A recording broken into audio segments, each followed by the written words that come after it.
بقول لك ايه يا مكة، انت عارفه ان ابن عمتك محمد السقيم ده جاي عندنا، احنا لازم نطفشه، ما نبطئش الواد ده. تاريخ الرخامة. بس انا عرفت احنا نطفشه ازاي. احنا هنعمل ان احنا هنلعبه معانا وناخد الشبشب بتاعه، وبعد كده نضربه بالجامد لحد ما يطفش ويزهق. ماشي. بقول لك ايه يا محمد، تيجي تلعب معايا انا ومكة؟ ماشي.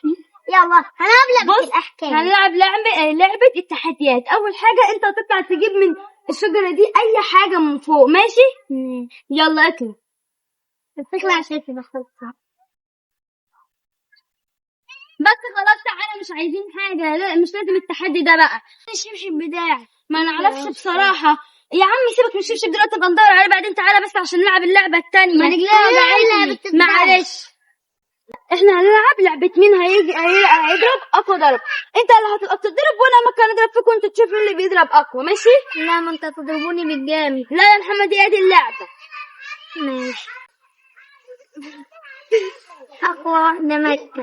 طب لما ألعب معاك تاني ولا أجي عندك تاني؟ انتوا بتعملوا كده عشان تخشوني، وأنا أصلا مش هاجي هنا تاني. براحتك، انت حر. نجحنا.